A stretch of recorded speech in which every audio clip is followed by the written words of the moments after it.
Okay, thank you. তো সবাই join করতে থাকুক, আমরা ক্লাসটা শিখতে থাকি, করতে থাকি। আমরা আমাদের প্রেজেন্টেশন বা আমাদের যে হোমওয়ার্ক গুলো ছিল সেইটাও নিব। প্রথমে আমি আপনাদেরকে একটু উডের ব্যবহার এবং শুডের ব্যবহার একটু দেখাই। শুড এবং উড, আমরা স্পোকেন ইংলিশে এই দুইটা আমাদের খুবই প্রয়োজন হয়।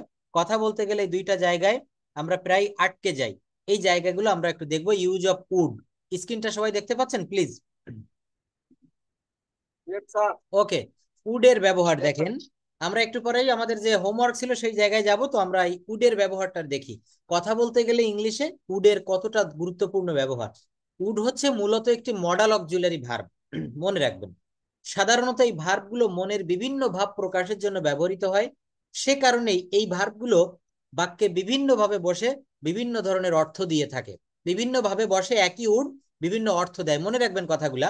এখন আমরা দেখব উড ভার্বের বিভিন্ন প্রকারের ব্যবহার সম্পর্কে। এই উডের কিন্তু বিভিন্ন রকমের ব্যবহার আছে, সেটা আমরা দেখব। একটা সম্ভাবনা অর্থে যখন কথাটা ব্যবহার করা হয়, পসিবিলিটি থাকে, তখন কিন্তু আমরা উড ব্যবহার করি। কেমন দেখেন, I would go to Dhaka next month. তারপর রয়েছে you would find all flower from the market. You would get all clear concept from this lesson.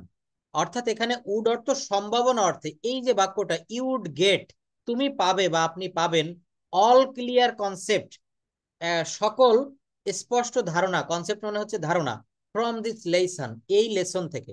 You would gate, তুমি পাবে, all clear concept from this lesson. এই যে you would gate অর্থাৎ ভবিষ্যতে একটা সম্ভাবনা বোঝাচ্ছে।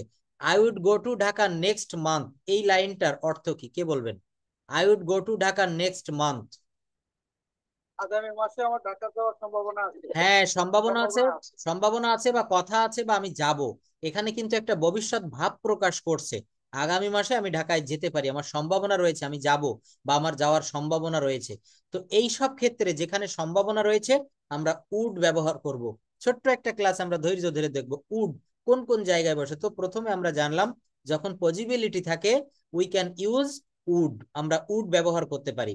দেখেন, যখন রিকোয়েস্ট বা অনুরোধ বোঝাতে ব্যবহার করা হয়, রিকোয়েস্ট বা অনুরোধ বোঝাতে যখন ব্যবহার করা হয়, তখন আমরা উড ব্যবহার করতে পারি। কাউকে যখন আপনি অনুরোধ করবেন, এই জায়গাটা খুব ভালোভাবে দেখবেন। স্পোকেন ইংলিশে এই জায়গাটা খুবই প্রয়োজন হয়। কি বলা হচ্ছে? Would you please lend me some money. Lend মানে হচ্ছে ধার দেওয়া, মনে রাখবেন। আর ব্রো শব্দের অর্থ হচ্ছে ধার করা। ব্রো শব্দের অর্থ হচ্ছে কি হবে? ধার করা। তো বলা হচ্ছে would you please lend me, yes, would you please lend me some money. আপনি কি দয়া করে আমাকে কিছু টাকা ধার দিবেন? Would you please close the window. আপনি কি অনুগ্রহ করে জানালাটি বন্ধ করবেন? Would you please go with me. আপনি কি অনুগ্রহ করে আমার সঙ্গে যাবেন? দেখেন, ভদ্রতার খাতিরে যখন কারোর সঙ্গে কিছু বলবেন সেখানে উড ব্যবহার করতে হবে। সেখানে কি ব্যবহার করব বলেন? উড, WOULD, উড, মনে রাখবেন। বলা হচ্ছে would you please reduce the volume. আপনি পড়াশোনা করছেন, আপনার সন্তান পাশে উচ্চস্বরে গান বাজাচ্ছে, আপনি তাকে বলছেন যে প্লিজ, উড ইউ প্লিজ, দেখেন প্রত্যেকটা জায়গায় একই সঙ্গে বসেছে, would you please reduce the volume, would you please go with me, would you please close the window. অর্থাৎ এখানে কাউকে অনুরোধ করার ক্ষেত্রে রিকোয়েস্ট যেটাকে বলা হয় সেখানে উড ব্যবহার করব। দয়া করে, আপনি মনে করেন আপনি অফিসে কাজ করছেন, আপনার কলমের কালি শেষ, আপনার কলিগকে বলছেন দয়া করে কলমটি কি একটু দিবেন, দয়া করে আপনার ফোন কি একটু দিবেন, আমার ফোনের ব্যালেন্স নেই, আমি আমার বাড়িতে একটু কথা বলবো। এই যে জায়গা, এখানে উড ব্যবহার করব। কি ব্যবহার করব বলেন?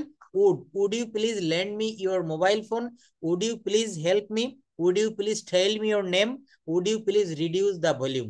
এই যে বাক্যগুলা বলেছি, এখান থেকে আপনাদেরকে বাক্য তৈরি করা শিখতে হবে। এখান থেকে আপনাদেরকে বাক্য তৈরি করতে হবে। কিভাবে তৈরি করবেন? প্রত্যেকটা জায়গায় আগে উড ইউ প্লিজ ব্যবহার করবেন। কি ব্যবহার করবেন? Would you please. তারপর ভার্ব বসাতে হবে, তারপর এক্সটেনশন বসাতে হবে। Would you please lend me some money, would you please close the window, would you please go with me, would you please reduce the volume. দেখেছেন, would you please reduce the volume. তো এই যে জায়গাটা দেখালাম, এই জায়গাগুলো কিন্তু আমরা উডের ব্যবহার করব, এবং এই উডের ব্যবহারটা স্পোকেন ইংলিশে খুবই গুরুত্বপূর্ণ। এই উডটা আমরা কথা বলতে গেলে আমরা বিভিন্ন জায়গায় উডের ব্যবহার করি। তো আমরা সেরকম কয়েকটা ব্যবহার দেখলাম। এইবার আমরা আরো কিছু গুরুত্বপূর্ণ ব্যবহার দেখব। পসিবিলিটি থাকলে সম্ভাবনা অর্থে উড ব্যবহার করব, রিকোয়েস্ট বা অনুরোধ অর্থে উড ব্যবহার করব, অপিনিয়ন বা মতামত চাওয়ার ক্ষেত্রে আমরা উড ব্যবহার করব। অপিনিয়ন বা মতামত চাওয়ার জন্য উড ব্যবহার করব। যেমন দেখেন, মতামত চাচ্ছেন কিভাবে, would you join with me to this party, would you take some snacks or coffee. দেখছেন এখানে মতামত চাওয়া হচ্ছে। তো এই মতামত যখন চাওয়া হয় তখন কিন্তু এখানে আমরা উড ব্যবহার করব, মতামত। Would you join with me, would you join with me, আপনি কি আমার সাথে যোগদান করবেন। Would you take some snacks or coffee. এই স্ন্যাক্স শব্দের অর্থ কি জানেন, দুপুরে এবং সকালের খাওয়ার মাঝামাঝি সময় দেখবেন অফিসে, হ্যাঁ হালকা খাবার, দুপুরের খাবার এবং সকালের খাবার মাঝামাঝি সময়ে আমরা অফিসে বা বাসায় হালকা কিছু টোস্ট, বিস্কিট বা অন্য কিছু হতে পারে, মুড়ি, চিড়া, হালকা খাবার যখন খেয়ে নেই তখন সেটাকে স্ন্যাক্স বলে, SNACKS। তো বলা হচ্ছে যে would you take some snacks, আপনি কি মতামত চাচ্ছেন, আপনি কি কিছু কফি খাবেন না স্ন্যাক্স নিবেন। Would you join with me the party, আপনি কি পার্টিতে যোগদান করবেন। তারপর দেখেন, ভদ্রতার সাথে কোনো কিছু জানার জন্য আমরা উড ব্যবহার করি, ভদ্রতার সাথে, মানে কোনো কিছু আলোচনা করার জন্য। I would like to discuss the matter, একটা জায়গায় মিটিং হচ্ছে আপনার অফিসে, সেই মিটিং এ আপনি উপস্থিত রয়েছেন, এখন সবার মাঝে আপনি বলতে চাচ্ছেন যে আমি মিটিং এ কিছু একটা বলতে চাই, I would like to discuss the matter, I would like to discuss. এই দেখেন আই উড লাইক টু, হ্যাঁ, এটা ভদ্রভাবে যখন কোনো অনুমতি বা কোনো আলোচনা করতে চাচ্ছেন তখন বলতে চাচ্ছেন যে I would like to say something, ব্যবহার করবেন লাইক অথবা ওয়ান্ট, এই জায়গাটা দেখেন, মনে রাখবেন এটা কিন্তু কথা বলতে গেলে প্রচুর পরিমাণে কাজে লাগে, লাইক অথবা want. I would like to discuss, হ্যাঁ, আই উড লাইক টু বা I would want to talk with you. তো এখানে would like to to discuss matter, অর্থাৎ কোনো কিছু ভদ্রতার সাথে চাওয়া হচ্ছে বা আলোচনা করার জন্য অনুমতি চাচ্ছেন, হ্যাঁ। I would like to discuss the matter, I would like to say something, I would like to talk with you, I would like to go to Dhaka, I would like to take rice. অর্থাৎ এখানে ভদ্রতার সাথে যখন তখন would like to ব্যবহার করবেন। এরপর রয়েছে দেখেন গিভিং ভ্যালু, কাউকে গুরুত্ব দেওয়ার জন্য উড ইউ মাইন্ড।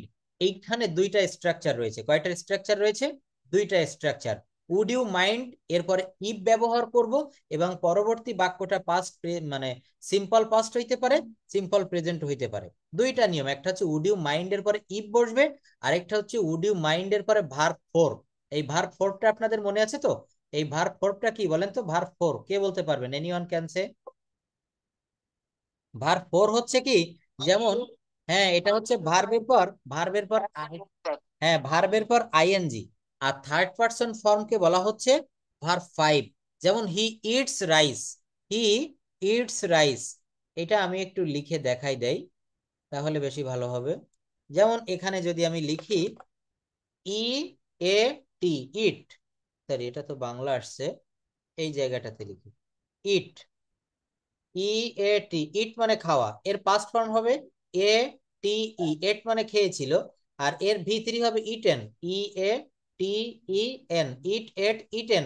এর ভি ফোর হবে eating, E A T I N G, eating, it at eaten, eating. আরেকটা হবে হচ্ছে it's, E A T S, it's.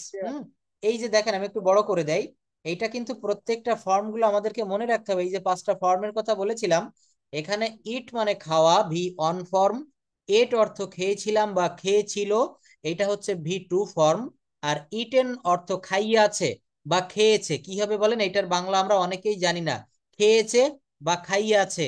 আমি ভাত খেয়েছি, আই হ্যাভ ইটেন রাইস, সে ভাত খেয়েছে, হি হ্যাজ ইটেন রাইস, হ্যাঁ। সে স্কুলে গিয়েছে, he has gone to school, সে বাজারে গিয়েছে, he has gone to market. আমি আপনাদেরকে একটা হেড ওয়ার্ড বলেছিলাম, হেড ওয়ার্ডটি ছিল হচ্ছে এরকম, একটা রুল শিখে ওই রুল দিয়ে অনেক বাক্য করতে হবে, ওই রুল দিয়ে কি করতে হবে, অনেক বাক্য করতে হবে, মনে রাখবেন। তো এই যে ইটেন এর একটা রুল, অর্থাৎ প্রেজেন্ট পারফেক্ট টেন্স বা পাস্ট পারফেক্ট, যে কোনো পারফেক্টে বা প্যাসিভ মুডের ক্ষেত্রে আপনারা এগুলো ব্যবহার করবেন, ইট, এট, ইটেন, ইটিং, আর একটা হচ্ছে ইটস, হ্যাঁ। তো এইখানে কিভাবে বলছি কথাগুলো দেখেন, এই যে ইটিং, এটাকে বলা হচ্ছে ভি ফোর, এটা হচ্ছে ভার্ব ফোর, ইটিং মনে রাখবেন, এটাকে বলা হচ্ছে ভি ফোর। তো এই যে জায়গাটা, এখানে দুই ভাবে কিন্তু আমরা বলতে পারি এই উডের স্ট্রাকচারের দুইটা এখানে রয়েছে কাউকে গুরুত্ব দেওয়ার ক্ষেত্রে, গিভিং ভ্যালু। যেমন উড ইউ মাইন্ড, বলেন প্রশ্ন আর কি। কিছু বলবেন? প্রশ্নটা হচ্ছে হ্যাঁ, কি স্যার, হ্যাঁ বলেন, শুনছি, বলেন। Like would like to or want to একই অর্থ তো প্রকাশ করে, তাই না স্যার? হ্যাঁ, ধন্যবাদ। দেখেন, ভালো প্রশ্ন করেছেন শ্যামল বাবু। এখানে বলা হচ্ছে কি, এই যে উড লাইক টু আর ওয়ান্ট, এটার ভিতরে কিঞ্চিত একটু পার্থক্য আছে। পার্থক্যটা কি, এখানে দেখেন আমি বাংলাটা লিখেছি ভদ্রতার সাথে কোনো কিছু চাওয়ার জন্য ব্যবহার করা হয় লাইক অথবা ওয়ান্ট, কিন্তু এখানে একটা কথা জি। থেকে যায়। কথাটা হচ্ছে কি, ভালোভাবে দেখবেন, এখানে প্রত্যেকটা জায়গায় আমি লাইক টু ব্যবহার করেছি। I would like to discuss the matter, I would like to say something, I would like to talk with me, I would like to read with me. এখানে আই উড লাইক টু দিলে এই would like two হচ্ছে ভদ্রতা প্রকাশের ক্ষেত্রে ব্যবহার করা হচ্ছে। এখানে বাংলাটা আমি লিখেছি ভদ্রতার সাথে কারো সঙ্গে কোনো কিছু শেয়ার করার জন্য, চাওয়ার জন্য, বলার জন্য উড লাইক টু ব্যবহার করবেন। কিন্তু যদি, হ্যাঁ, পোলাইটলি, ইয়েস, অ্যাবসলিউটলি রাইট। আর যখন ওয়ান্ট ওয়ান্ট টু দিব, ওয়ান্ট হচ্ছে দিব, পাওয়ারফুল। হ্যাঁ, পাওয়ারফুল হয়ে যাবে। যেমন I want to eat rice, তারপর আই ওয়ান্ট টু গো দেয়ার। এই ওয়ান্টটা দিলে যে ভাবটা প্রকাশ করে, এই উড লাইক টু দিলে এইটা বেশি ভদ্রতা প্রকাশ করে। এই জন্য উড লাইক টুটা এখানে আমরা বেছে নিয়েছি। I would like to discuss the matter, I would like to say something, I would like to talk with you, I would like to read with me. Would you like to read with me, অর্থাৎ আপনি কি আমার সঙ্গে পড়তে কিছু মনে করবেন না তো? অর্থাৎ ভদ্রতার সাথে কারো সঙ্গে কিছু চাওয়া হচ্ছে বা বলা হচ্ছে, তখন উড লাইক টু। আর অনটা কিন্তু একটু পাওয়ারফুল বুঝায়। ধন্যবাদ। এরপর দেখেন, আমরা গিভিং ভ্যালু, কাউকে গুরুত্ব দেওয়ার ক্ষেত্রে গুরুত্ব দিয়ে যখন কথা বলবো, তখন আমরা দুইটা স্ট্রাকচার দেখাবো। একটা হচ্ছে উড ইউ মাইন্ড এর পরে ইফ ব্যবহার করব, এবং পরবর্তীতে যে ক্লজটা হবে বা বাক্যাংশটা, এটা এখানে আমরা পাস্ট সিম্পল অথবা প্রেজেন্ট সিম্পল ব্যবহার করব। আরেকটা হচ্ছে would you mind plus V4 plus object. ভালো করে খেয়াল করুন, would you mind plus V4 plus object. আমরা একটু এক্সাম্পল দেখি। যেমন বলা হচ্ছে উড ইউ মাইন্ড এর পরে ইফ বসবে কিভাবে, would you mind if I call you tonight, তুমি কি কিছু মনে করবে না তো যদি আজ রাতে তোমাকে আমি ফোন করি। এই দেখেন, উড ইউ মাইন্ড এর পরে ইফ বসেছে। আর এই সেকেন্ড স্ট্রাকচারের একটা বাক্য দেখেন, এরপরে উড ইউ মাইন্ড এর পরে যে ভার্বটা বসবে, এটা আইএনজি ফর্ম হবে। Would you mind playing cricket with us, তুমি কি আমাদের সাথে ক্রিকেট খেলতে কিছু মনে করবে না তো? Would you mind sitting with them, would you mind reading with me, তুমি আমার সাথে পড়বে, পড়তে কিছু মনে করবে না তো? অর্থাৎ এখানে ভদ্রতার সহিত কাউকে বলেন। যেটা বলেন আইএনজি, আইএনজিটা তো অ্যাকচুয়ালি পার্টিসিপল। হ্যাঁ, না, এখানে জিরান্ড তো হয়, শুধু আইএনজি হলে পার্টিসিপেল হয় কেমন? জিরান্ড আর পার্টিসিপেল বুঝিয়েছিলাম, মনে আছে? জিরান্ড কি করে, ভার্ব আর নাউনের কাজ করে, আর পার্টিসিপেল ভার্ব আর অ্যাডজেক্টিভের কাজ করে। মনে রাখতে হবে। তো এইখানে ওই জিনিসটা মাথায় রাখার দরকার নেই, এটা মনে রাখবো আমরা। উড ইউ মাইন্ড এর সেকেন্ড যে রুল, এটা হচ্ছে ভার্বের পর আইএনজি ফর্ম দিতে হবে। Would you mind playing, would you mind sitting, would you mind reading, এটা একটা স্ট্রাকচার। আর প্রথম স্ট্রাকচারটা হচ্ছে উড ইউ মাইন্ড এর পর ইফ দিতে হবে, এখানে কোনো ভার্ব আসবে না, কোনো আইএনজি হবে না। উড ইউ মাইন্ড, তুমি কি কিছু মনে করবে? If I call you tonight, তোমাকে যদি আজ রাতে আমি ফোন করি, তুমি কি কিছু মনে করবে? তুমি কি ব্যস্ত থাকবে নাকি ফ্রি থাকবে? Would you mind if I read with you, আমি যদি তোমার সাথে সাথে পড়ি বা পড়তে বসি, তুমি কিছু মনে করবে না তো? বা তুমি কি কিছু মনে করবে? অর্থাৎ ভদ্রতার সাথে, মনে রাখবেন এই উড এমনই একটা ভার্ব, এমনই একটা মডাল অক্সিলারি ভার্ব, এ হচ্ছে মূলত ভদ্রতা প্রকাশ করে। এক্ষেত্রে আমরা উডটা বেশি বেছে নিব। তারপর দেখেন, উইলের পাস্ট ফর্ম হিসাবেও আমরা কখনো কখনো উড ব্যবহার করি। এটা ন্যারেশনের ক্ষেত্রেও ব্যবহার করা হয়। যেমন হি সেইড দ্যাট, সে বলেছিল যে he would be going for the party. Trina said that she would come late today, Trina বলেছিল সে আজ দেরিতে আসবে। Rahim said that he would go to Dhaka next month, সে বলেছিল আগামী মাসে ঢাকায় যাবে। তাহলে এই যে সেইড এর পরে হি সেইড দ্যাট, এখানে হি উইল না দিয়ে উইলের পাস্ট ফর্ম হিসেবে আমরা উড ব্যবহার করতে পারি। Relation of past, sorry, repetition of past, দেখেন আমরা যেমন একই কথা বারবার না বলে, একই নাউন বারবার ব্যবহার না করে, তার পরিবর্তে আমরা প্রোনাউন ব্যবহার করি। কি ব্যবহার করি বলেন? প্রোনাউন। এই নাউনের পরিবর্তে যেমন প্রোনাউন ব্যবহার করি, এখানে আমরা একটা শব্দ রয়েছে ইউজ টু, অতীতকালের নিয়মিত অভ্যাস। অতীতকালের কোনো অভ্যাসগত ঘটনা বোঝাতে সাধারণত ইউজ টু এর পর কেবল এটা ব্যবহার করা হয় উড। ইউজ টু বারবার না দিয়ে আমরা উড ব্যবহার করব। আমরা এক্সাম্পলটা দেখি। We use to play everyday, আমরা প্রতিদিন খেলতাম। Then I would go to my friends home, I would watch TV and after that I would come back to home. দেখেছেন, এখানে আই উড না দিয়ে আই ইউজ টু দেওয়া যায়, এখানেও I use to watch TV দেওয়া যায়, I use to come back home দেওয়া যায়। তো বারবার ইউজ টু না বলে আমরা এই যে বলছে অতীতকালে কোনো অভ্যাসগত ঘটনা বোঝাতে সাধারণত ইউজ টু এর ব্যবহার করা হয়। কিন্তু এটা কেবলমাত্র প্রথম বাক্যতেই ব্যবহার করা ভালো, তারপর থেকে উড এর ব্যবহারটা বেশি সুন্দর করে তোলে। হুম, উড এর ব্যবহারটা দিলে ওই যে বারবার যদি বলা হয় Rahim is a good boy, Rahim goes to school regularly, Rahim plays well, Rahim's hand writing is very good, Rahim looks very beautiful, এই যে বারবার রহিম না বলে একবার বলবো Rahim is a good boy, he goes to school regularly, he writes well, he reads well. এই যে রহিমের পরিবর্তে হি ব্যবহার করলাম, এখানেও কিন্তু সেই। এখানে বিষয়টা হ্যাঁ বলেন। বিষয়টা হচ্ছে টু অ্যান্ড উড হুম প্রায় সেম অর্থে তো ব্যবহার হয়। হুম হুম, তেম ইউজ অর্থে টু ব্যবহৃত, অ্যান্ড উড। ধন্যবাদ। এটা হচ্ছে ইউজ টুটার যে সংজ্ঞাটা, এটা বলা হয়ে থাকে যে অতীতকালের নিয়মিত অভ্যাস হলে ইউজ টু বসে। আর আপনি উডটাও প্রায় সেই ধরনের 90% ক্ষেত্রে উড সেখানে ব্যবহার করা যায়। অর্থাৎ ওই যে ইউজ টু ব্যবহার করেছে অতীতকালের নিয়মিত অভ্যাস, এখানেও কিন্তু সেই অতীতকালের নিয়মিত অভ্যাসের ক্ষেত্রে আমি ইউজ টু ব্যবহার করতে পারি। ইউএসইডি, ইউজ টু এর পরিবর্তে আমরা উড দিতে পারি। আচ্ছা, একটু দেখেন এবার কন্ডিশনাল সেন্টেন্সে চলে যাই। এখানে উড ব্যবহার করা হয়, যেমন if I were a bird. এই বাক্যটা দেখেন, যদি আমি একটি পাখি হতাম। If I were a bird, আমি যদি একটি পাখি হতাম কি করতাম? I would fly in the sky. দেখেন, if I were a bird I would fly in the sky, যদি আমি পাখি হতাম তাহলে আমি আকাশে উড়তাম। If I were you I would practise, I would practise spoken English everyday. আমি যদি তুমি হতাম তাহলে আমি প্রতিনিয়ত ইংরেজি কথা বলা বা ইংরেজি চর্চা করতাম। অর্থাৎ এখানে একটা কন্ডিশনাল সেন্টেন্স এসেছে, এখানে আমরা উড ব্যবহার করেছি, যে আমি যদি তুমি হতাম, আমি যদি পাখি হতাম, তাহলে সেখানে আমরা উড ব্যবহার করতে পারি। কি ব্যবহার করব বলেন? উড। তো এই যে জায়গাগুলো উড। দেখালাম, এই জায়গাগুলোতে উড ব্যবহার করা হয়।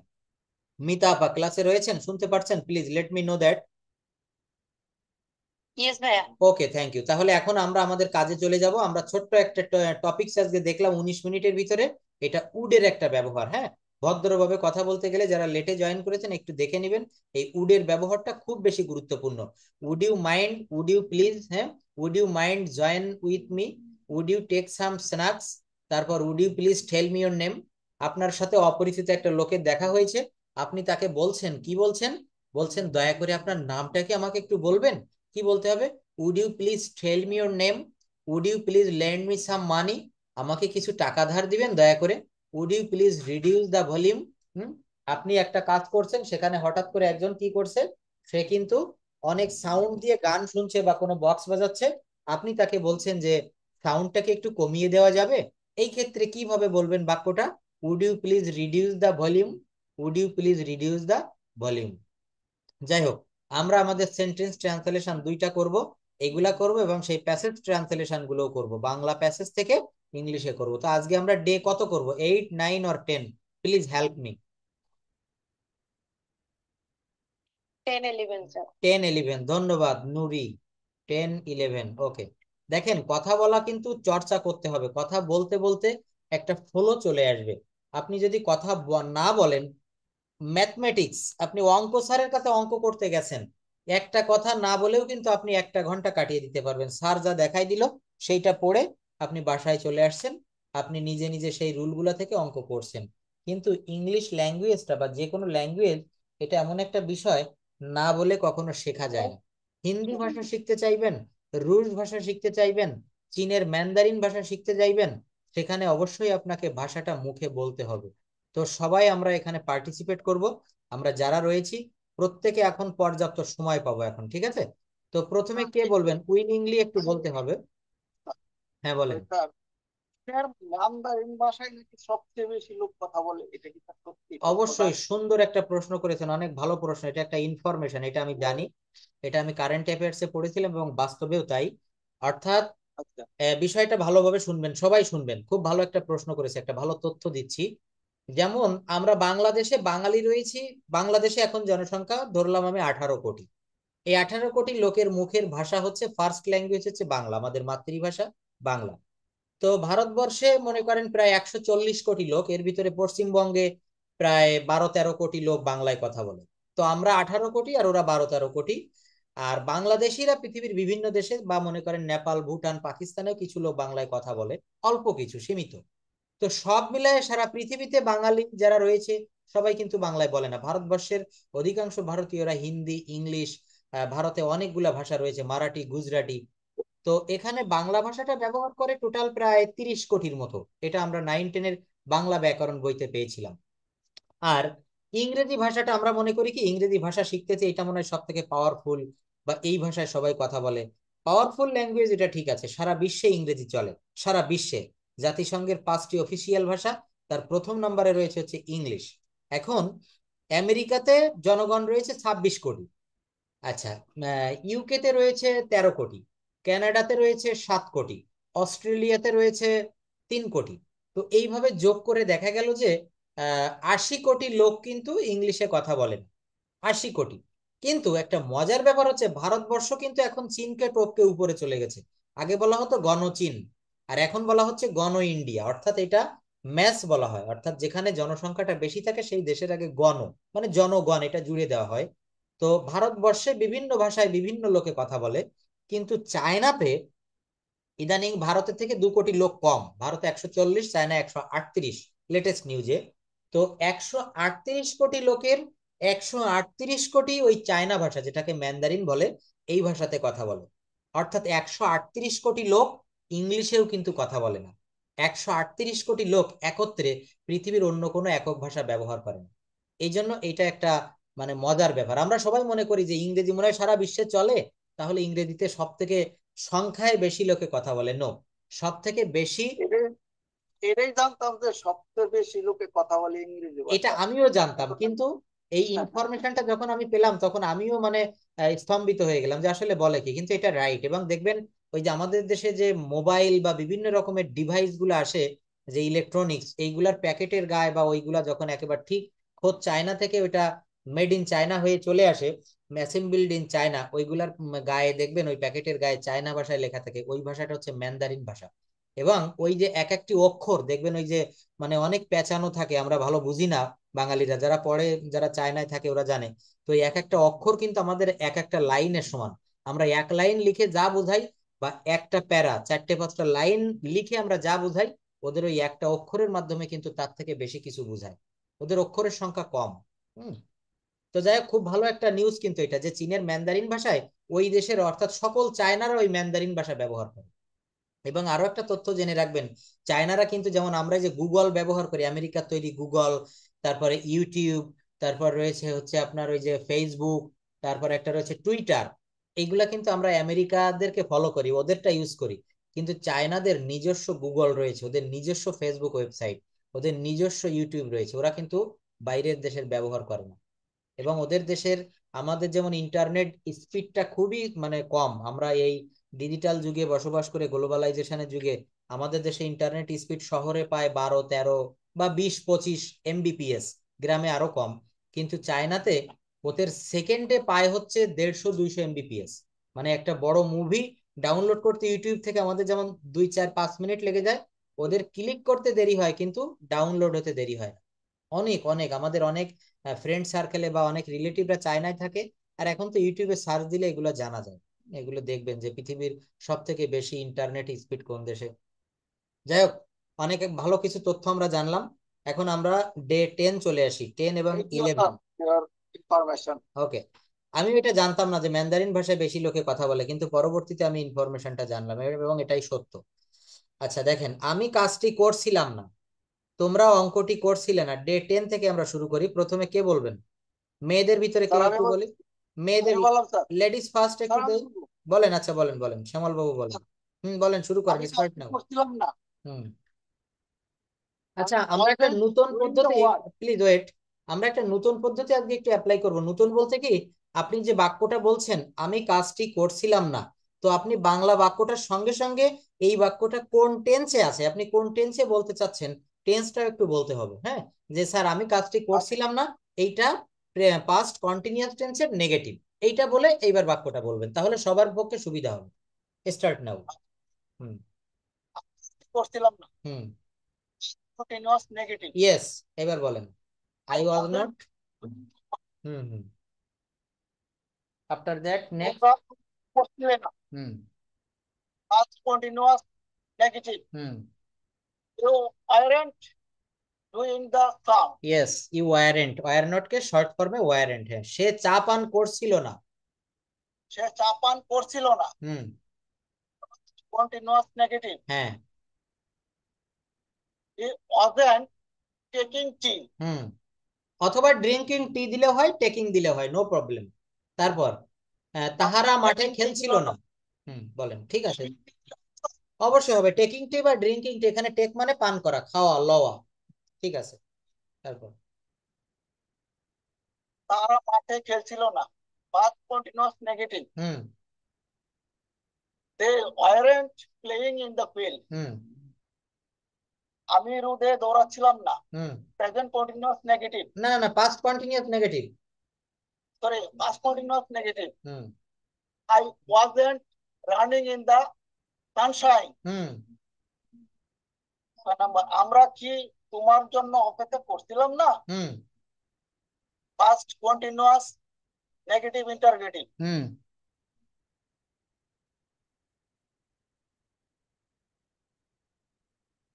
আচ্ছা দেখেন, এখানে গিয়ে আমরা সবাই কম বেশি একটু থমকে যাই, তাই না? জায়গাটা আমাদের জন্য একটু খুব মানে ক্রিটিক্যাল মনে হয়। তো এখানে সহজ করার আমি একটা পথ বলে দিয়েছিলাম।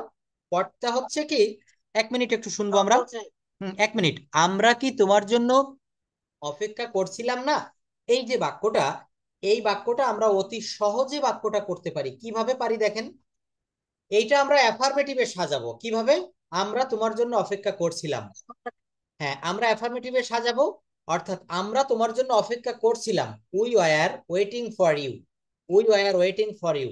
এইটার নেগেটিভ বলবো উই ওয়ার নট বা we weren't waiting for you. আমরা কি তোমার জন্য অপেক্ষা করছিলাম, were we waiting for you. আমরা কি তোমার জন্য অপেক্ষা করছিলাম না, weren't we waiting for you. অর্থাৎ প্রথমে যদি আপনি অ্যাফার্মেটিভ করে নিতে পারেন, তাহলে বাদ বাকি জায়গাগুলোও আপনার জন্য অনেক অনেক সহজ হয়ে যাবে। এইভাবে কিন্তু এই বাক্যগুলো বলবেন। এর পরবর্তী পার্টিসিপেন্ট যিনি বলবেন, ঠিক এভাবে বলবেন। আপনি আরেকটি বলেন, শামীম কি ফুটবল খেলছিল না? এটা past continuous negative interrogative. Yes, বলেন। Wasn't Shamim playing football? Wasn't Shamim playing football. ধন্যবাদ, সবগুলো কারেক্ট হয়েছে, অসংখ্য ধন্যবাদ। আচ্ছা, পরবর্তীতে কিন্তু যে বলবেন ঠিক এইভাবেই বলবেন, আগে টেন্সটা বলে নিতে হবে, তারপর আপনি বাক্যটা বলবেন। তো মিতা আপা বলবেন নাকি নুরি বলবেন? মেয়েদের ভিতরে একজন একটু আসি, শুনতে পারছেন? প্লিজ আনমিউট, কে বলবেন আগে? আপা? ভাইয়া আজকে আমি শুনবো। আচ্ছা, থ্যাংক ইউ, ধন্যবাদ ধন্যবাদ, সমস্যা থাকতেই পারে। নুরি, আপনি একটু বলতে পারবেন প্লিজ?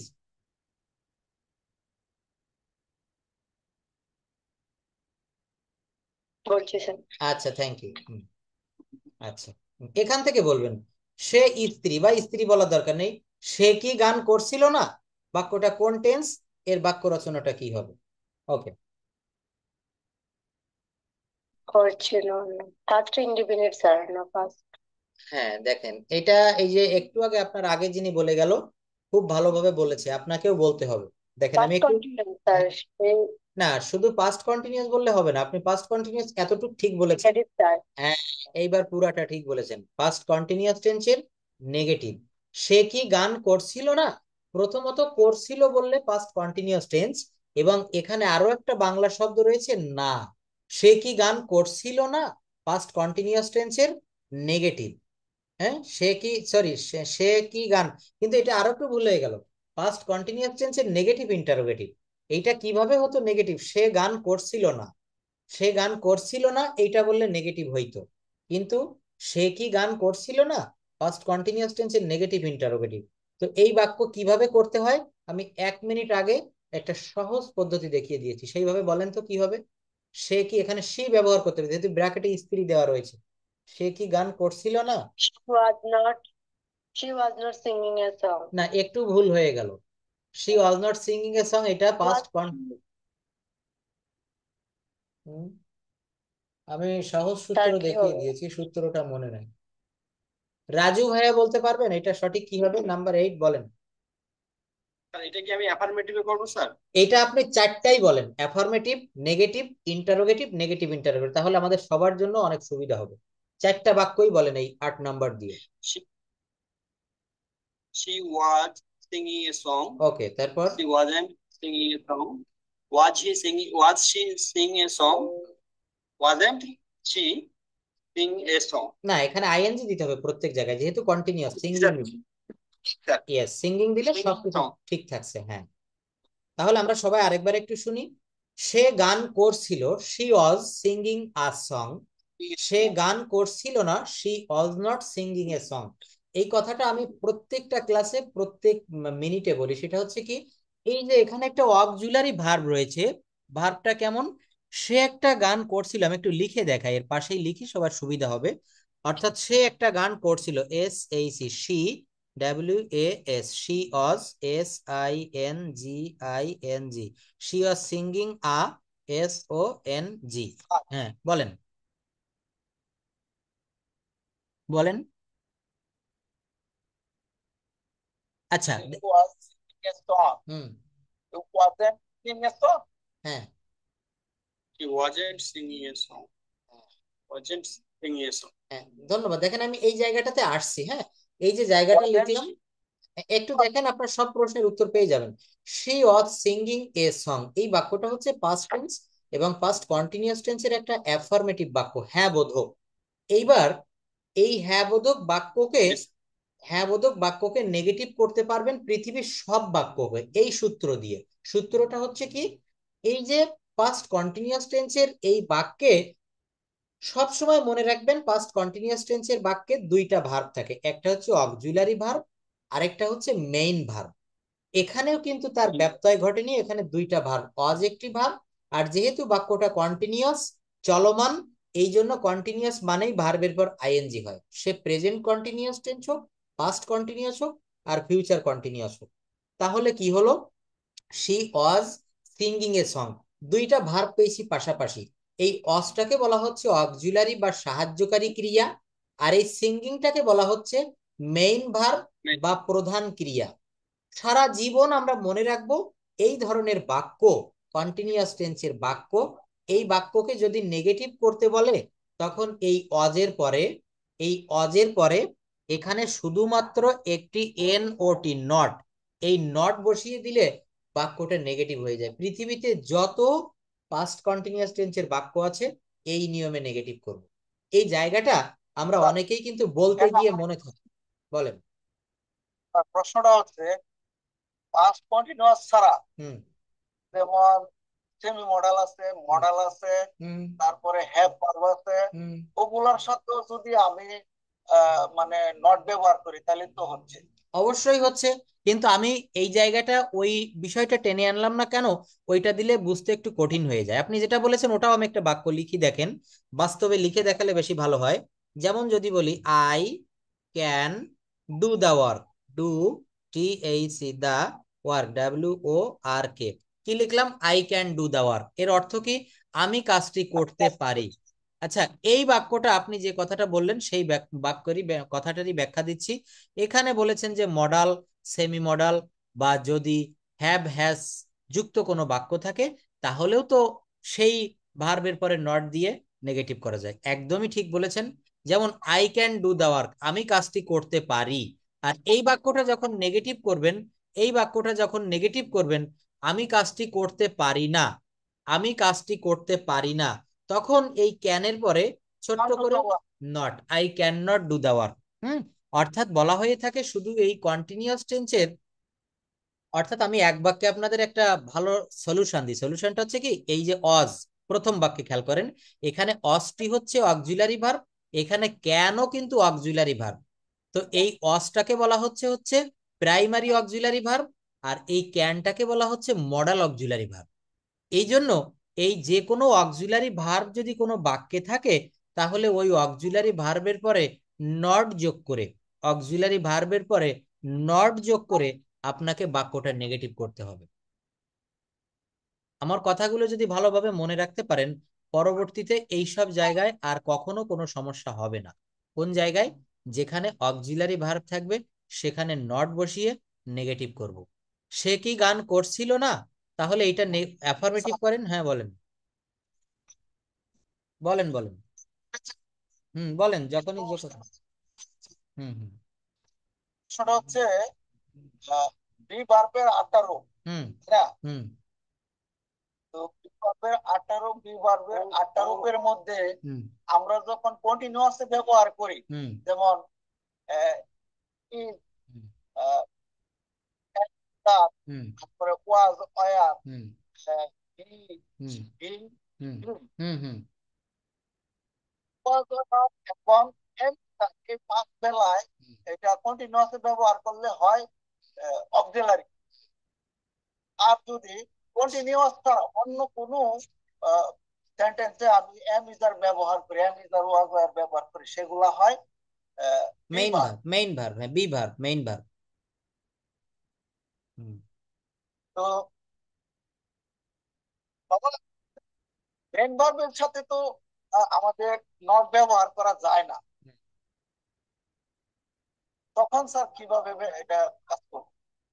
মেইন ভার্বের সাথে নট ব্যবহার করা যায় না, কিন্তু দেখেন এই বি ভার্ব থেকে যে ভার্ব গুলো উৎপত্তি হচ্ছে, যেমন আমি যদি এখানে লিখি I am a student, STUDENT, আমি হই একজন ছাত্র বা আমি একজন ছাত্র, এই যে বাক্যটা আমি লিখলাম, এই বাক্যে তো একটা ভার্ব ব্যবহার করেছি এম, এবং আমরা বি ভার্ব থেকে এই এমটা পেয়েছি। এখন এই এমটা কিন্তু এখানে অক্সিলারি ভার্ব বলা যাচ্ছে না, এটা ডিরেক্ট এখানে মেইন ভার্ব। Main verb. আবার এই এমটা যখন আপনি এইভাবে লিখবেন, আই অ্যাম ইটিং রাইস, তখন ওই এমটা ওখানে অক্সিলারি ভার্ব। হ্যাঁ, কন্টিনিউয়াস টেন্সে ব্যবহার করি তখন, তখন এমটা অক্সিলারি ভার্ব, একদম ঠিক। তো এই যে বাক্যটা দেখেন আই অ্যাম এ স্টুডেন্ট, এই বাক্যটাকে যখন আপনি নেগেটিভ করবেন তখনও কিন্তু আপনাকে এই মেইন ভার্ব অর্থাৎ যে বি ভার্ব থেকে যে ভার্বটা এসেছে এই ভার্বটার পরে কিন্তু আপনাকে নট যোগ করতে হবে। I am A student, I am not a student, I am not a student.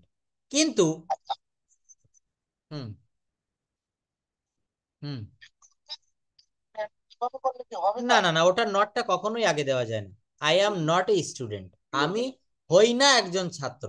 দেখেন আমি আরেকটা বিষয় দেখাচ্ছি, এই যে জায়গাটা দেখালাম, যেমন I eat rice, EAT, I eat rice, RICE, খুব ভালো ভালো প্রশ্ন, একেবারে বেসিকের বেসিক শিকড়ের জায়গা দেখেন।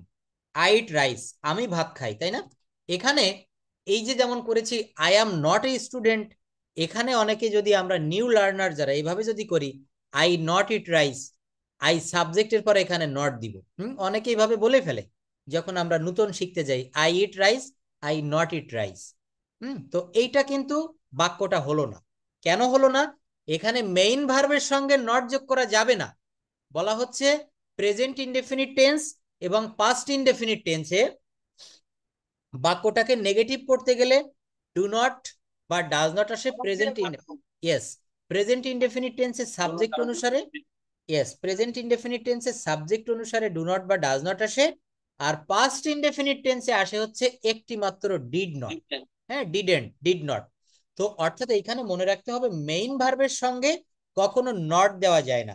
এইগুলাকে নেগেটিভ করতে গেলে একটা অক্সিলারি ভার্ব আনতে হয়।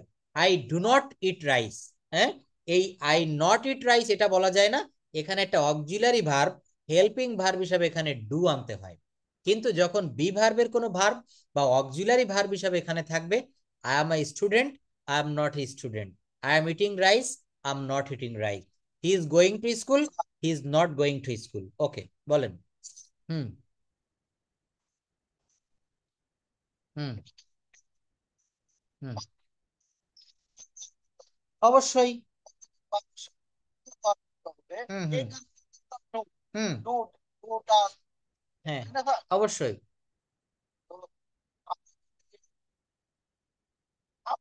অক্সিলারি পাইলাম না, হুম অক্সিলারি বার ভালো লাগতো তো, হুম অক্সিলারির সাথে নট বসাইতে হইলো, হুম তারপরে বাক্যটাকে নেগেটিভ করতে হলো। হুম হুম জাস্ট এটা হবে যে তার ওই যে পাস্ট ইনডিফিনিট এবং প্রেজেন্ট ইনডিফিনিট, এই দুটো টেন্সের জন্য হ্যাঁ দুটো এই টেন্সে কি এরকম আছে তা? না না না, অন্য 10টি টেন্সে কোথাও এরকম দেখাতে পারবেন না, শুধুমাত্র প্রেজেন্ট ইনডেফিনিট টেন্সের বেলায় এবং পাস্ট ইনডেফিনিটের বেলায় আমাদের ওই ডু ডাজ এবং ডিড কে হাওলাত করে ধার করে আনতে হবে, আর কোথাও কিন্তু করা যায় না। যেমন যদি বলি আই হ্যাভ ইটেন রাইস, এখানে দেখেন দুইটা ভার্ব, হ্যাভ একটি ভার্ব, ইটেন একটি verb. I have eaten rice, আমি ভাত খেয়েছি, এটা যখন নেগেটিভ করবেন, আমি ভাত খেয়েছি না, এটা তো বলা যায় না, বাংলাটা লিখতে হয় আমি ভাত খাইনি, না, তখন আপনি লিখবেন I haven't, I have not eaten rice, I have not eaten rice. অর্থাৎ have তো ইয়েস, এই অক্সিলারি ভার্ব থাকলেই আপনি শুধু নট দিয়ে নেগেটিভ করবেন, বাট প্রেজেন্ট ইনডেফিনিট টেন্সে এবং পাস্ট ইনডেফিনিট টেন্সে আপনাকে ধার করে আনতে হবে সাবজেক্ট অনুসারে ডু ডাজ, আর পাস্ট টেন্সে সাবজেক্ট যাই থাকুক ডিড, আর নেগেটিভের বেলায় ডিড নট। এই যে বেসিকের যে কথাগুলো আলোচনা করছি না, এইটা কিন্তু আমরা অনেকেই ভালো করে বুঝি না, যার কারণে আমরা কথা বৃদ্ধি করতে পারি না। আমি ভাত খাই, আমি ভাত খাই না, সে ভাত খায়, সে ভাত খায় না, সে কি ভাত খায়, সে কি ভাত খায় না। এই বাক্যগুলা করতে গেলে আপনাকে আগে এই বেসিক, এবং এইগুলোকে বলা হয় প্রি বেসিক, এই কথাগুলো কিন্তু খুবই সহজ সরল, খুবই সিম্পল, কিন্তু আমরা অনেকে এইগুলা জানি না। এই দেখেন কতগুলো কথা বললাম, এটা কিন্তু আজকে খুবই একটা ইম্পর্টেন্ট আলোচনা, অনেকেই আজকে জয়েন করিনি, হয়তো বিদ্যুৎ নাই বা কারো কোনো পার্সোনাল সমস্যা থাকতে পারে, তো এটা খুবই ইম্পর্টেন্ট কথা।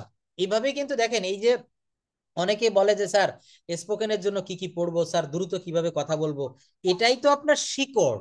একটা গাছের মাটির উপরের যতটুকু দেখা যায়, নিচে মাটির নিচে যেটা অদেখা যে অংশটা, ওইটার উপর ভিত্তি করে গাছটা দাঁড়িয়ে থাকে। তো আপনি গ্রামারের এই বেসিকের কথাগুলো না জানলে কিভাবে বাক্য করবেন? এই যে দেখেন আমার সেই 8 নাম্বার থেকে এখনো আমি আগাইতে পারলাম, কখনো সম্ভব না, ঠিক বলেছেন। এই 8 নাম্বার থেকে আমি নড়তেই পারলাম না, কারণ এই ব্যাখ্যাগুলো দেওয়ার কারণে, কিন্তু এই ব্যাখ্যাগুলো তো আমার দরকার, এইগুলোই তো একেবারে বেসিকেরও বেসিক। সে কি গান করছিল না, তাহলে এই কথাটা ব্যাখ্যা দিতে গিয়ে আমরা কিন্তু একেবারে সেই মানে খনির ভিতরে ডুব দিয়েছি। তো যে কথাগুলো বললাম, বলা হলো, এই ক্লাস, এই রেকর্ডটা, এই ক্লাসটা দেখবেন, বারবার দেখবেন, অনেক কিছু শিখতে পারবেন, অনেক ভালো বেসিক সম্পর্কে এখানে আজকে কথা বলা হলো। আচ্ছা, নেক্সটে আমরা চলে যাই। মা কি রান্না করছিল না? বলেন। হুম হচ্ছে কি ভার্ব এবং অক্সিলারি ভার্বের যে আলাদা ব্যবহারটা, হুম আলাদা জিনিসগুলো না বুঝি বা হুম হুম কেউ না বুঝে হুম। থাকে, তার দ্বারা বাক্য গঠন করা কোনোভাবেই সম্ভব না। না না না, একদম ঠিক বলেছেন, কোনোভাবেই বাক্য গঠন করা সম্ভব না। দেখেন, একটা সাধারণ বিষয় আমরা বুঝি, কিন্তু আবার অনেক ক্ষেত্রে বুঝি না। বিষয়টা কেমন? আমি 10 তলা একটা বিল্ডিং করব, 10 তলা লম্বা হবে। এখন এই বিল্ডিং এর বেজমেন্ট, অর্থাৎ একেবারে গভীরে মাটি খুঁড়ে যে জায়গাটা গঠন করতে হয়, ভিত্তি, এই ভিত্তি যদি মজবুত না হয়, আমার কি 10 তলা বিল্ডিং দেওয়ার সাহস বা 10 তলা দেওয়া যাবে?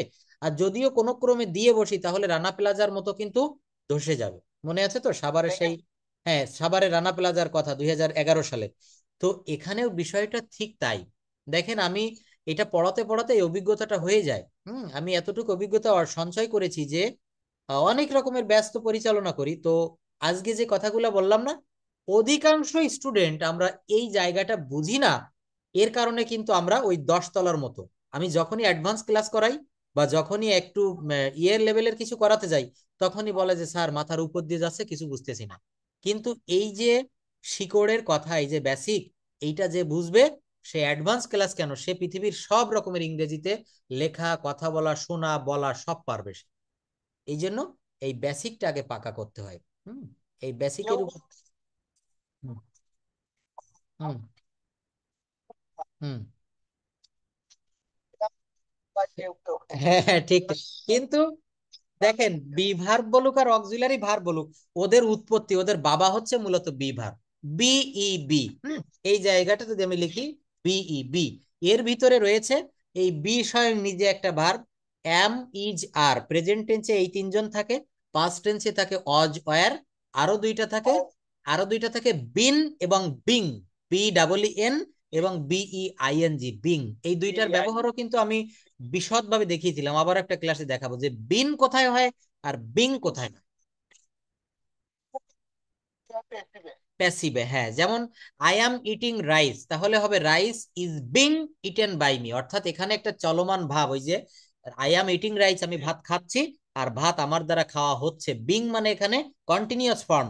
আর বি ডাবল এন, এই বিন মানে হচ্ছে বি ভার্বের V3, অর্থাৎ হয়েছে, থেকেছে, গিয়েছে এমন একটা ভাব। যেমন have you ever been to Cox's Bazar, বা he has been in America for 10 years, সে 10 বছর আমেরিকায় থেকেছে, থেকে বাড়ি চলে এসেছে, অর্থাৎ বি ভার্বের V3। এই সূক্ষ্ম ব্যাখ্যাগুলো যদি জানা যায়, দেখবেন খুব আনন্দের সাথে ইংরেজি শেখা যায়।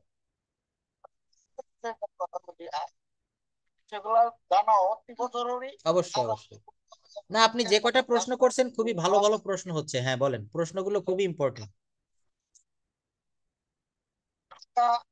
থাকা বা হওয়ার অর্থে হুম এম ইজ আর ব্যবহার করে। হুম হুম কথা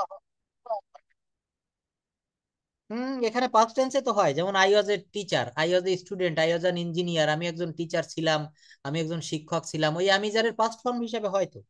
হ্যাঁ, এখানে থাকা বলতে কি, যদি বসবাস করা হয় সেটা আলাদা, কিন্তু যেমন আই অ্যাম এ স্টুডেন্ট, আমি হই একজন ছাত্র, বা আমি আসি, এই মুহূর্তে আসি। হ্যাঁ, আমি যার অর্থ হচ্ছে হই, থাকি বা আসি।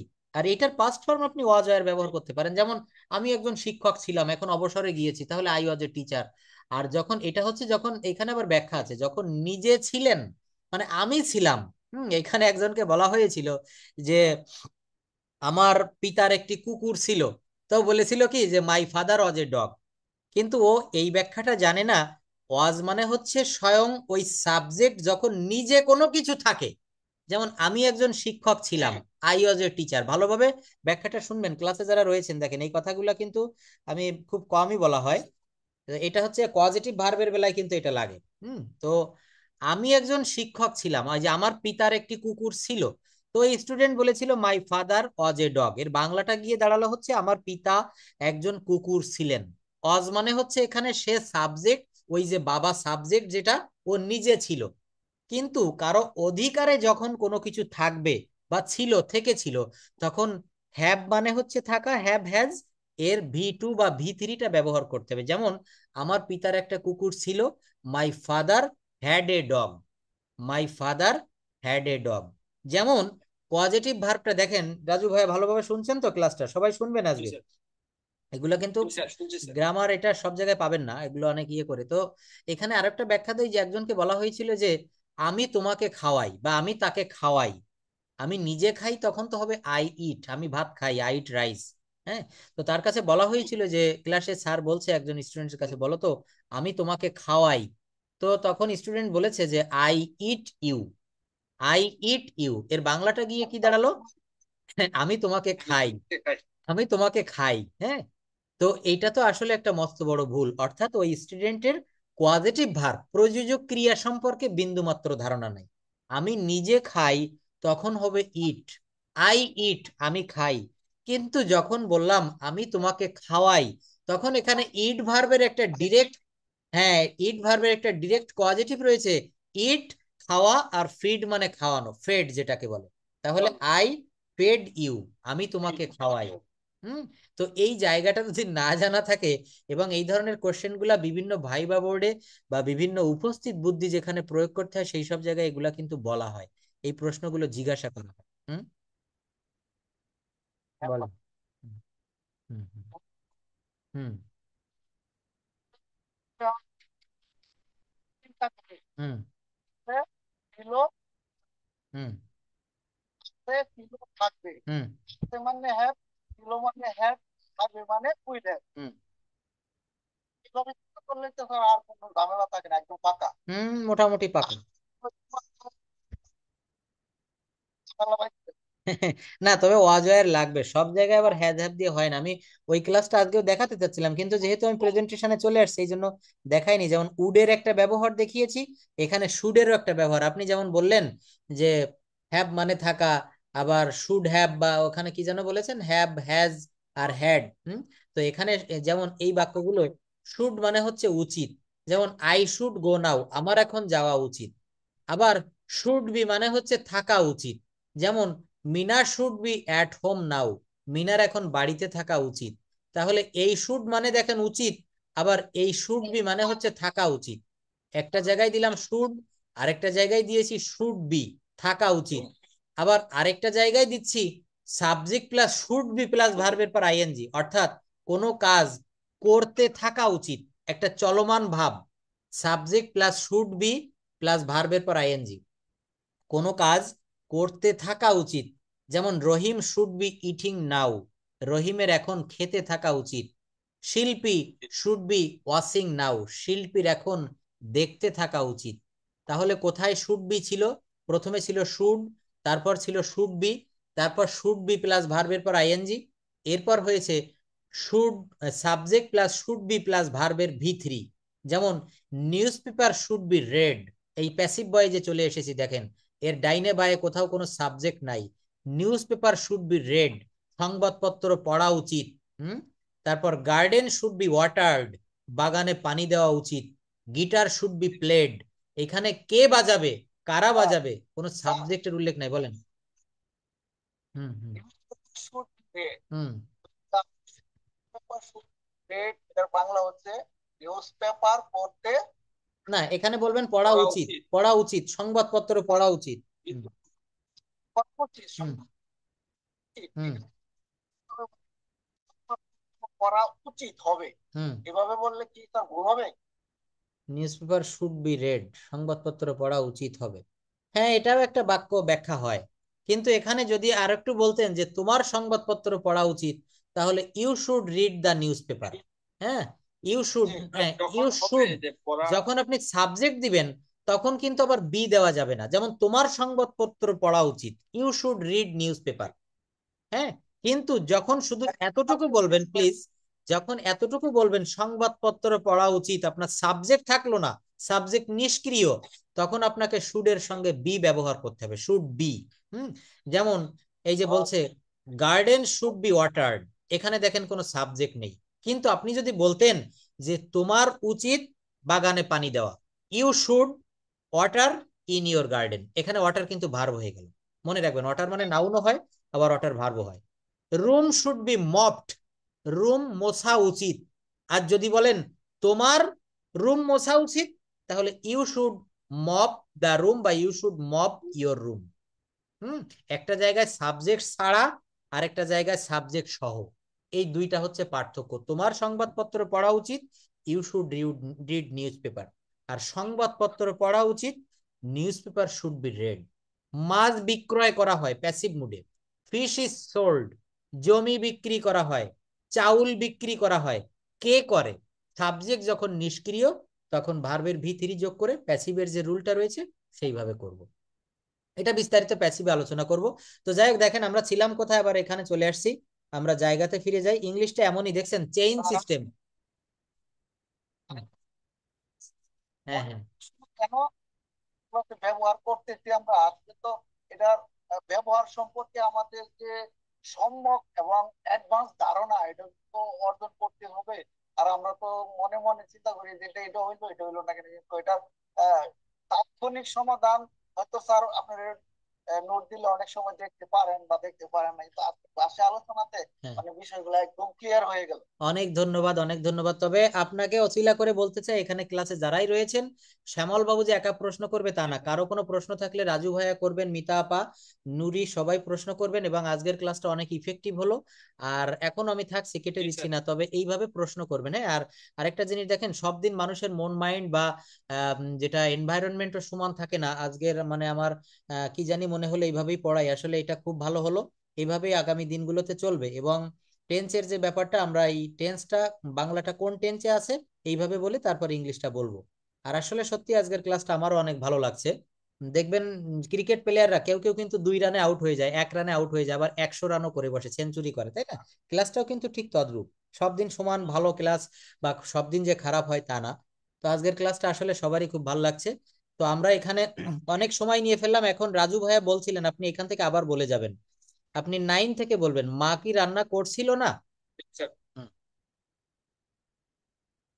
ওয়াজেন্ট মাদার, মাদার হ্যাঁ ওয়াজেন্ট মাদার কুকিং, তারপর তার না, এখানে তারা হবে, তারা চিঠি পাবার পূর্বে, ও তার চিঠি পাবার পূর্বে আমি রওনা হলাম। আমি পূর্বে আমি লিখেছিলাম I had started before I got her letter. I অর্থাৎ had মনে রাখবেন, started before I got her letter. হ্যাঁ হ্যাঁ মনে রাখবেন যে কাজটি আগে হবে সেটা পাস্ট পারফেক্ট, আর যেটা পরে হবে সেটা পাস্ট ইনডেফিনিট, অর্থাৎ পাস্ট পারফেক্ট টেন্সের বাক্য। তারপর সে চলে যাওয়ার আগে আমি চলে এসেছি। যাওয়া এসেছিলাম। Hmm I had come hmm before he went out. Yes, thank you. বৃষ্টি থামার পূর্বে আমরা পৌঁছালাম।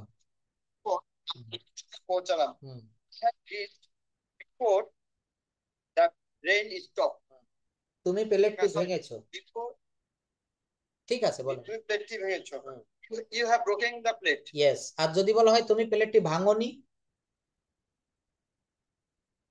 You haven't broken yes, the plate. হ্যাঁ হ্যাঁ, অর্থাৎ এইগুলো বাসায় যখন করবেন, এখানে তো ডে আরো নিচে অনেক ডে রয়েছে, এগুলো বাক্যগুলো নিজেরা বড় করবেন, হ্যাঁ নেগেটিভ করবেন, ইন্টার করে করে দেখবেন, যদি সমস্যা হয় তারপরে নোট করে রাখবেন, আমি তো আছি।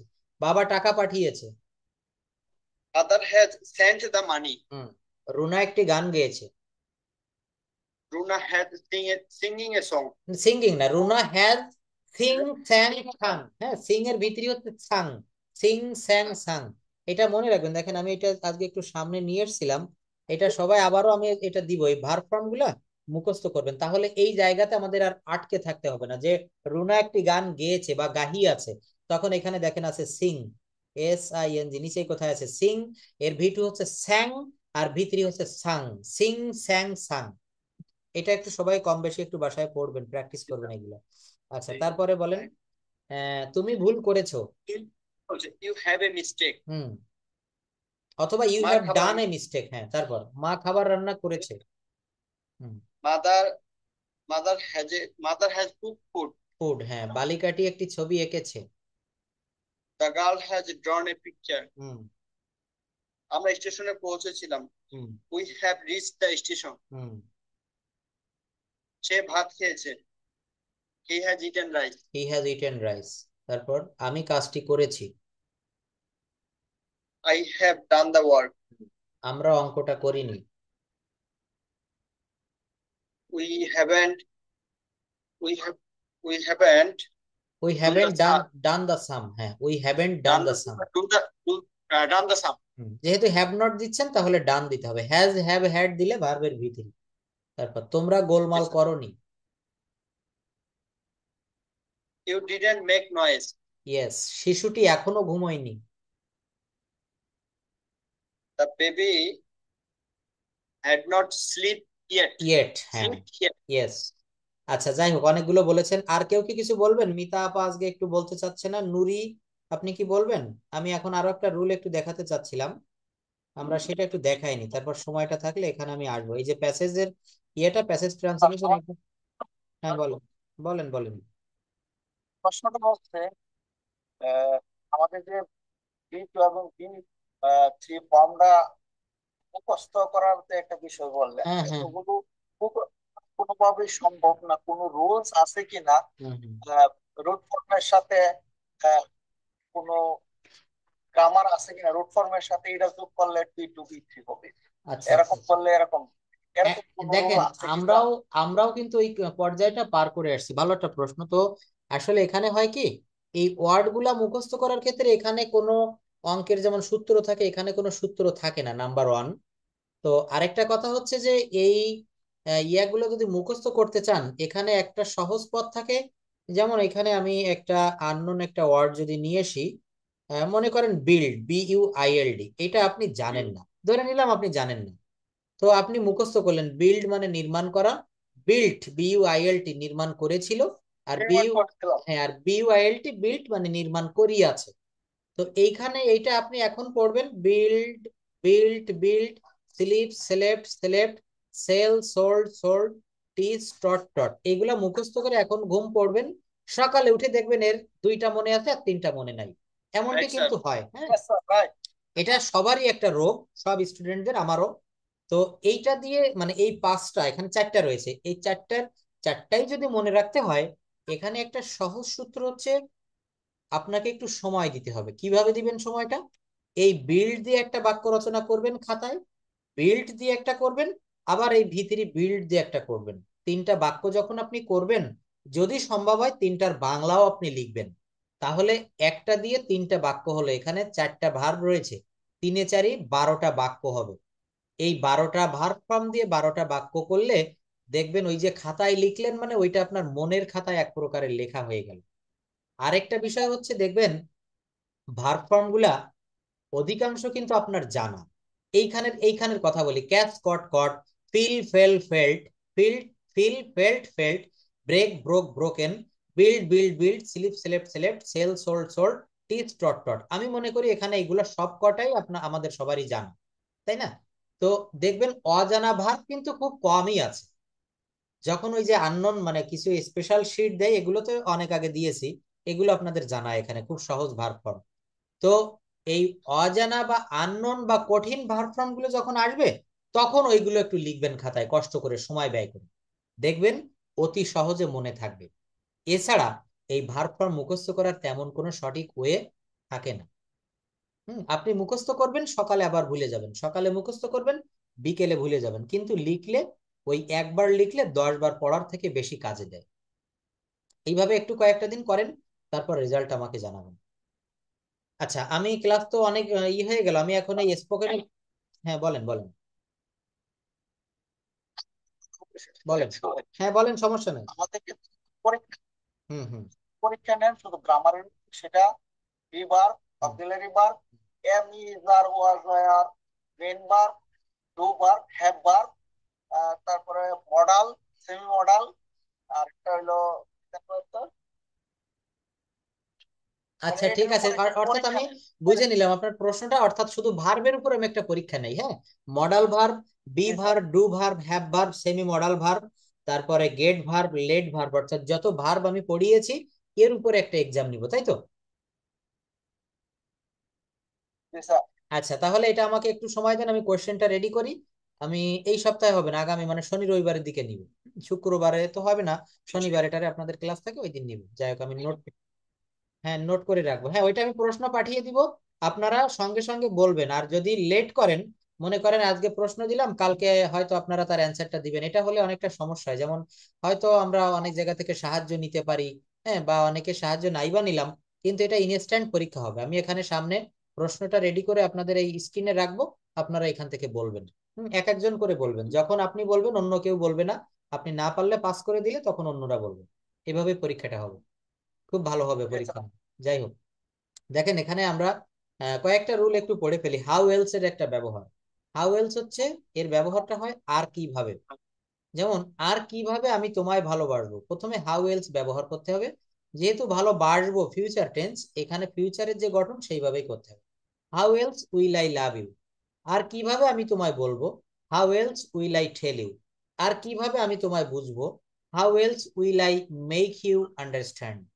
How else will I miss you. আমি তোমায় আর কত মিস করব। এখানে আমরা হাউ এলস ব্যবহার করতে পারি। আমি তোমাকে আর কত সাহায্য করব, আমি তোমার জন্য আর কত ওয়েট করব। এই ধরনের বাক্যগুলা হাউ এলস ব্যবহার করবেন। এবং ফিউচার টেন্সের যে অক্সিলারি ভার্ব থাকে ওইটাকে সাবজেক্টের আগে আনবেন, যে আমি আর কিভাবে তোমায় ভালোবাসবো। How else will I love you, I will love you না, যেহেতু এখানে প্রশ্নবোধক, উইল আই লাভ ইউ। তো এটা হচ্ছে how sir how else.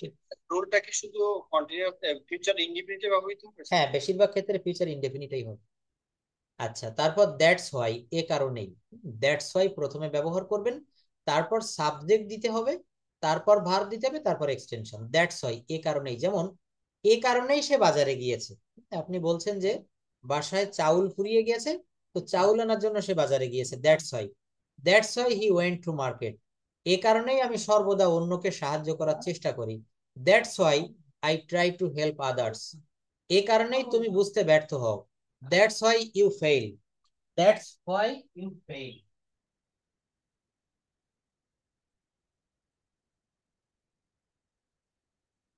That's why দিয়ে আমরা একটা বাক্য করব, সেটা হচ্ছে এ কারণেই। এ কারণেই তুমি পদোন্নতি পেয়েছো, that's why you have got promotion. এ কারণেই তুমি ব্যর্থ হয়েছো, দ্যাটস হোয়াই ইউ ফেইল। এ কারণেই সে বাজারে গিয়েছে, that's why he went to market. তাহলে হাউ এলস এর অর্থ হচ্ছে আর কিভাবে, আর দ্যাটস হোয়াই এর অর্থ হচ্ছে এ কারণেই। আরেকটা ইম্পর্টেন্ট রুল হচ্ছে নাথিং মেক্স সেন্স, অর্থাৎ কোনো কিছু ভালো না লাগা বুঝাতে নাথিং মেক সেন্স এটা ব্যবহার করতে পারেন। যেমন তুমি ছাড়া কোনো কিছু ভালো লাগে না, nothing make sense without you, without you. পড়া ছাড়া কোনো কিছু ভালো লাগে না, nothing make sense without reading. অর্থাৎ নাথিং মেক সেন্স এর পরে এখানে উইদাউট দিতে হবে, তারপর ভার্বের পর আইএনজি দিতে হবে।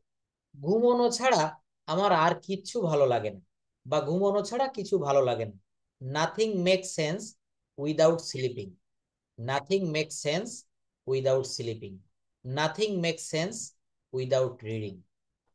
কোনো কিছুতে পারদর্শী বোঝাতে আমরা গুড অ্যাট এই ফ্রেজটা ব্যবহার করব, কোনো কিছুতে পারদর্শী।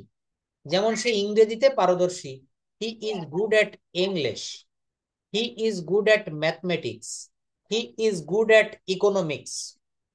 সে ইংরেজিতে পারদর্শী, সে অঙ্কে পারদর্শী, গুড অ্যাট।